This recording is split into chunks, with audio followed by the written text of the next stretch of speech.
All right, guys, welcome back into another PGA DFS video. This week we've got the Farmers Insurance Open. And finally, we get somewhat of a little bit of normalcy. This event is going to be played on two different courses through the first two rounds, the North and South course. The North course is much shorter, and then the final two rounds are going to be played on the longer South course. We already have the tournament breakdown pulled up here for you guys. If you want the more in-depth version of this, definitely check out that Sunday video that I posted. I'm going to be doing that throughout the year, so start to make that a staple in your weekly research process. But we can see here this course does typically play harder because it is a longer course. Right around 15 under par is kind of the average winning score. For some reason, I think that they're going to be able to go a little bit lower this year. And then the average cut line is right around 1 under par. So kind of interesting there. Typically when it's right around 1 under par, I like to look at Bogey Avoidance as a key stat, just in terms of a player, making the cut. Key stats that we see for this tournament are going to be birdie to bogey ratio.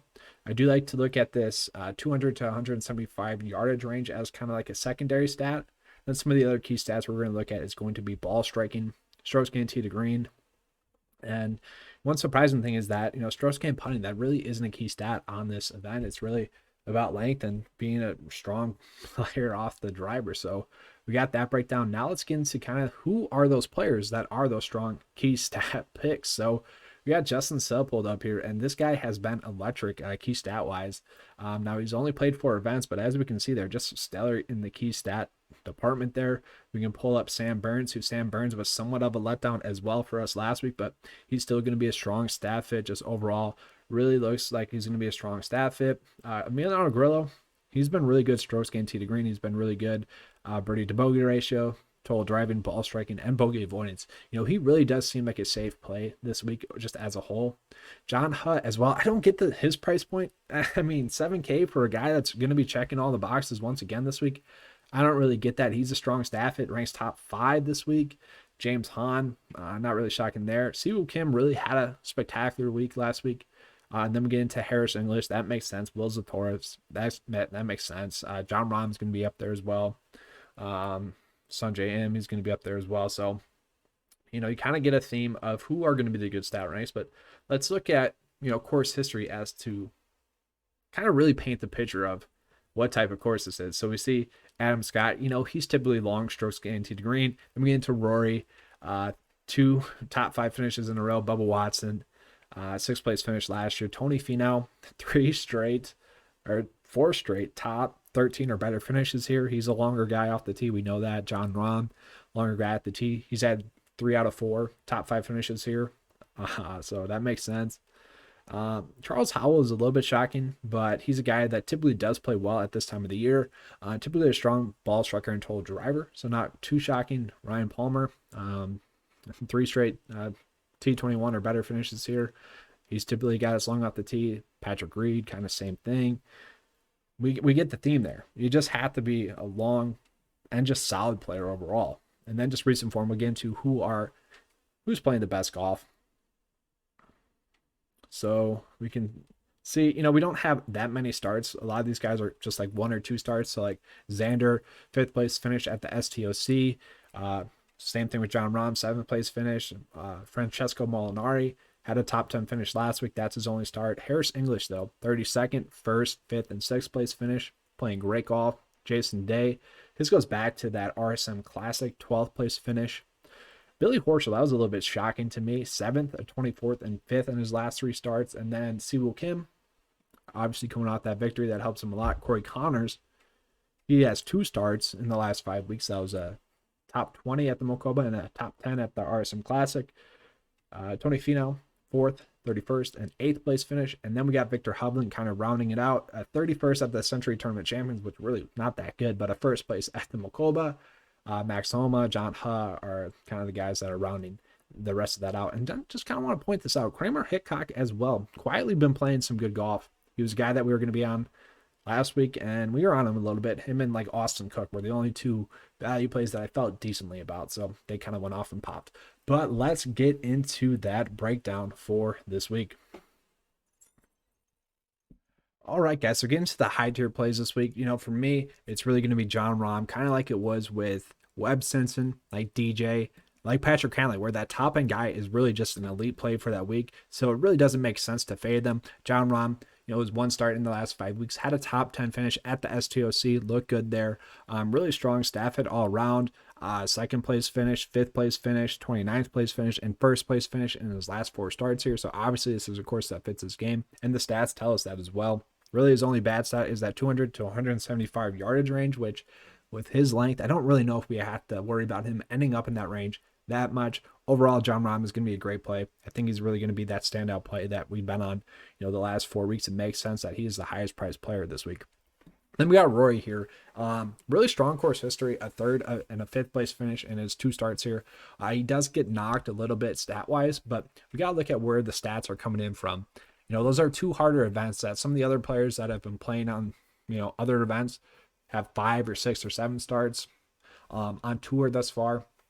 Those players are playing a little bit easier courses then, and their stats are just inherently going to be a little bit better because they're playing on easier courses, where Rory, it's not exactly that. So we kind of just got to use our mental game there and realize that, yeah, Rory's a little bit better stat fit than what the data is telling us this week. So I really don't mind Rory as a play.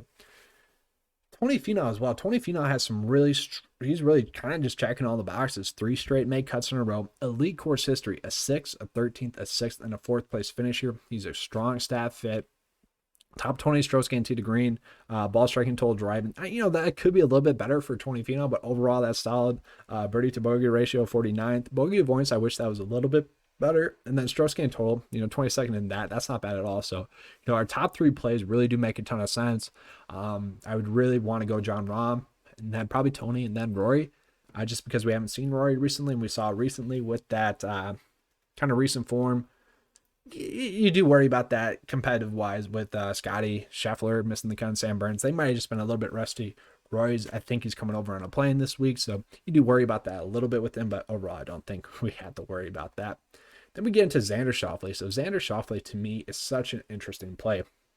So course history wise, he's missed 3 out of the 4 cuts here, and this is his home course, and that kind of brings in the bigger question. And you see this a lot with players where you get that home course narrative, and either means that they're really going to get a top 10 finish or they miss the cut. It's one of the weirdest things ever. I don't know if it's like just the mental aspect of it where it's your home course, you're sleeping at home and whatnot. You're not exactly treating it like a business trip like you typically would, or there's just a little bit, you got people in the area that you go out and see, and you're just not as mentally focused. So, Xander's going to be a great GPP play this week. We just can't play him in cash. We can see the stats here. The stats are great. Top 10 in strokes gained tee to green, top 20 in total driving, birdie to bogey ratio, top 20.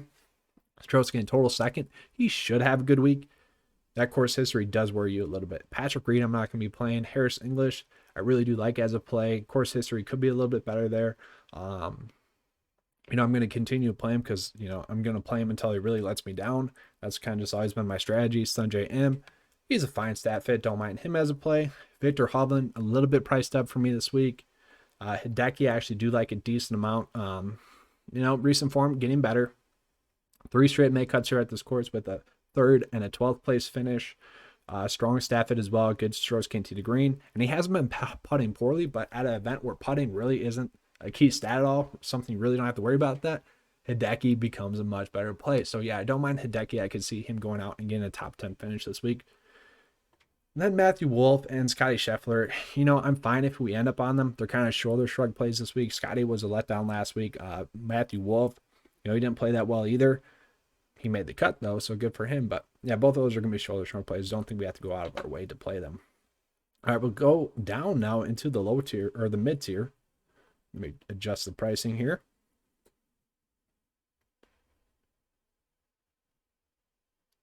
Got it. All right, so just looking at Siwoo Kim, I don't think we really have to worry about playing him coming off that victory. That's not something I really want to go and really chase. He played well.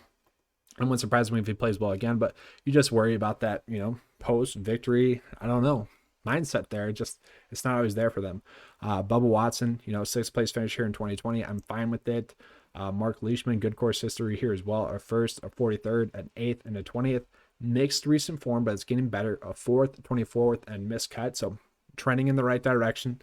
Key stat, it could be a little bit better, but Mark Leishman is kind of one of those, I guess, Justin Thomas plays, Matthew Wolff plays, if you will, where the stats don't always line up with him having like in a great week. You could say that with Rory this week, where stats aren't exactly saying that, but we kind of know the player that they are. They can kind of adjust their game according to the tournament.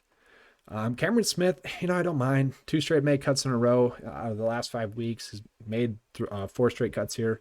Okay stat rank, top 20 in the field. But where I really like a play here in this mid-tier price point range is going to be Ryan Palmer. 21st, 13th, and 2nd place finish. Pretty strong stat fit. It just in the key stats that we're really dialing in on. 23 and 23rd in ball striking. Top 40 in strokes gained to the green, total driving, bogey to bogey ratio. Bogey avoidance could be a little bit better. Decent recent form. Ryan Palmer to me really is standing out as a solid play. Adam Scott kind of getting docked a little bit, kind of the same way that Rory was, where the events he's played so far have been a little bit harder. I expect him to make the cut. I think Will Zalatoris people might just play him a little bit more than they should, but he is a good stat rank. He is a top 10 stat rank. It's a lot due to his strokes gained total, birdie to bogey ratio, and then strokes gained tee to green. If that strokes gained tee to green is going to be the way it's been so far this year, he could really go out and splash. Now, he did miss the cut in his one and only start here.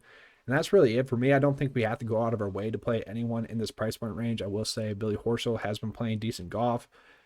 Really mixed results here. It's just kind of a longer course, and that's kind of makes sense why he hasn't done entirely well here.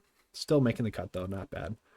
All right, we'll drop it down into the low tier. I think there's going to be some chalk in this price point range, and it's just a matter of not if they're going to be bad chalk. So Cameron Davis and Cameron Champ, you got the longer hitters here. So Cameron Davis, a 3rd, a 31st, and a miscut in his last 3 starts. He's made 3 cuts in a row here at this course, though. Overall, he's a top 30 stat rank play. Don't mind him. He's kind of a shoulder shrug play this week. And then Cameron Champ, we don't have to worry about putting with him this week. So if he goes out and plays well this week, won't surprise me. I'm just not chasing it. Gary Woodland is kind of getting a lot of chatter. He might end up being chalk. Before last year, played well at this course, 9th, a 12th, and a 20th. Maybe we're just writing off last year as a bad year for Gary Woodland. Golfers have that. Key stats aren't exactly there just yet for him. But coming off of that break, he kind of mentioned that, stuff was clicking a little bit for him, and he came on and had a top 20 finish last week. So maybe he goes on and has a good week. I'm not going to trust that in cash. I don't think you should either. GPP only play for you. If he does end up being chalky, I would worry about that a little bit. Corey Connors, I don't mind. He's a strong staff hit, top 20 in the field. I would much rather Corey Connors be chalk than Gary Woodland. That makes much more sense to me. Been playing well, 2 straight made cuts in a row, like I said. Top 30 finish here in 2018. Good stat rank, good in the model. I like him as a play. Then Sam Burns as well. He did have that miscut last week, but I think that was a little bit of him just shaking off the rust. He had 1 bad round in the first round, and then he came out and dominated in that second round. We saw that. He's a strong stat fit. We can see it on paper here. Really no bad stats except for bogey avoidance, if you will, where he ranks 49th. I mean, all of his stats, all the key stats that we're looking at this week with him are top 50 or better. The only somewhat worry with him is that, he hasn't had a strong finish here yet. He's made 2 cuts out of his last 2 starts here and then a miscut in his first start here. So that would be the worry, but at this price point, I think it's going to be worth the risk. Taylor Gooch, another guy that's going to be a strong stat fit for you guys. Top 12 stat fit, ranks 14th in the model. I think he's going to be a great GPP play. Made cut and miscut in his last 2 starts, but he has made 3 straight cuts here in a row with a top 10 finish there. Emiliano Grillo, good stat rank. He's made 3 cuts out of 4 at this course. Strong stat rank, strong in the model. He keeps grading out really well. He's just kind of a cut maker, though, so you can't always trust him for that upside, but you can't really go wrong here. He just seems like a safe play. He might end up being a core play just because he's a safe play for me this week. Charles Howell was supposed to make the cut last week. He did not. Not shocking because he hasn't exactly been the best stat rank, but he does have good course history here. 3 straight top 20 finishes or better here at this course, so I don't mind him. Shout out to, was it Brian who mentioned Max Homa? I forget who it was. One of the 9-to-5 members were mentioning Max Homa, and my initial reaction was like, I don't think he's in the field because he wasn't popping for me at all. And then I was looking at it a little bit more. It was during the Wednesday live stream. I'm like, Max Homa is one of those players where he could go out and have a good week and it won't shock you. Like if you end up on him in that specific tournament where there's higher variance, it does kind of make sense. Um, I don't exactly see it this week with him, but maybe he's getting into that good recent form. A 21st and a 12th place finish in his last 2 starts. He's a guy that typically can hit it longer off the tee as well, so maybe that was a sign of things to come. Joel Dominan is going to be casually popping this week. He missed the cut last week. Top 20 stat rank, though. Mixed results here course-wise. 55th and 9th, and then a missed cut. So decent, but key stat-wise, we can see it there.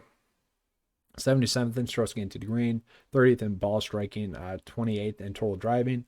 28th in birdie to bogey ratio, and he's not making many bogeys. So for a guy at this price point range where you just wanted to make the cut, I do like that he has, strong bogey avoidance.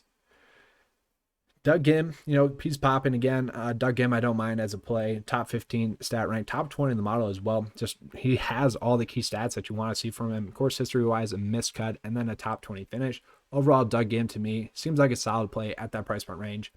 James Hahn, good stat fit this week. He's kind of a hit or miss. GPP play only, but don't mind him. He's been playing good this year, so it wouldn't shock me if he goes out and makes the cut. Russell Knox, casually a top 11 player in the model, which surprised me.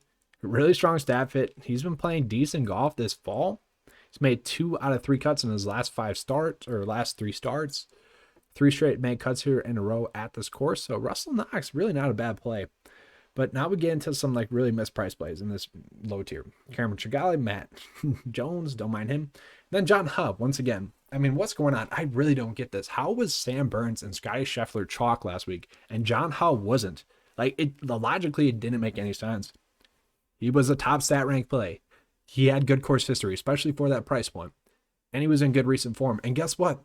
We get that again. And guess what? He had a price decrease. What? He's almost a value play this week after making the cut here 4 straight years in a row and having 3 straight finishes of T21 or better.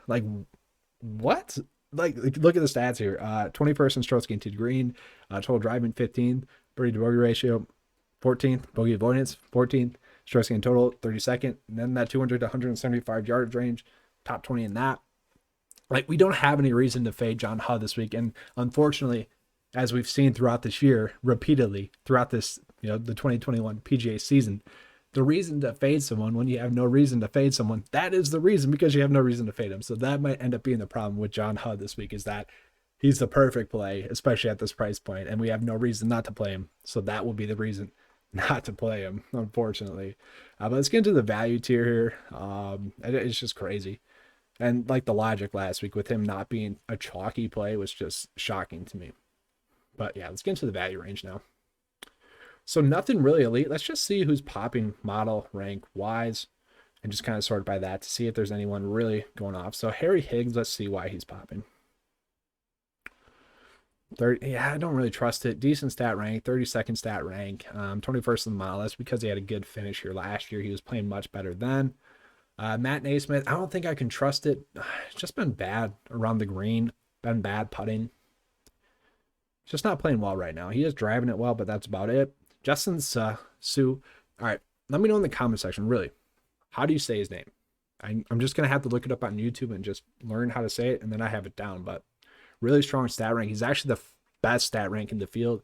Now, he's only played 4 events, and that's kind of the reason why. But he was a guy that was supposed to be up there with those other guys in his class. Coming out of college, he was supposed to be the same as those guys, and he just kind of struggled in his first year. But now it seems like he's got it back, his game back. He's used to the PGA Tour and kind of how it works. He shouldn't be priced at 6.6. He should be priced at a 7.2K play this week, and he's going to be a strong GPP play, strong stat fit. If his game continues going this way, going to be a great play. I really like him. He's going to be in a decent amount in my GPP builds. Kevin Strielman, I don't mind. He's made 3 out of 4 cuts here. 2 out of his last 3 cuts as well. Decent stat rank, 31st. I think he'll make the cut. JJ Spawn, I don't mind. He's a guy that's going to be floating right around that cut line. So don't exactly trust it, but we're really trying to find a decent value play down here. And maybe we go with Kramer Hitchcock, who's been showing some good form. Decent off the tee, nothing that you want to write home about, but he's an okay value play. Let's go lower. Tyler McCumber. I don't know. I don't mind. 21st place finisher last year. 40th at the American Express. He's okay. Roger Sloan, I've not really seen it. Let's see if there's anyone that's just another elite stat rank play in the value tier and go from there. So yeah, Roger Sloan, top 20. Martin Laird. Yeah, I'm just not seeing it. Anyone popping recent form wise?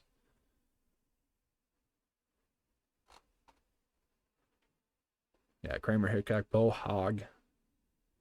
Oh, that's not bad actually. Let's see. Not a good stat fit. He'll probably miss the cut. Not a really strong stat play, but for 6.6 for a guy that's coming off with 3 straight top 30 finishes or better, that's not bad. You know, I think that'd be worth the risk.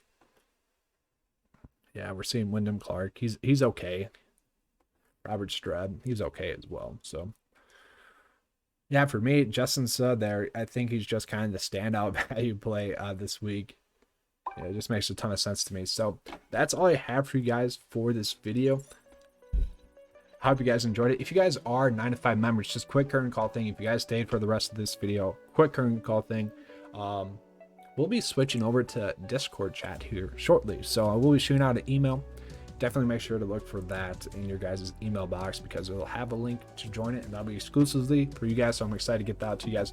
Should be going live with that on Tuesday. So hope you guys enjoyed the video. If you did, please give me a like and subscribe. If you guys want to join 9 to 5 Nation, the best value in PGA DFS is $10 a month. The link is in the description below. All right, thanks for watching, guys. And as always, let's keep cashing.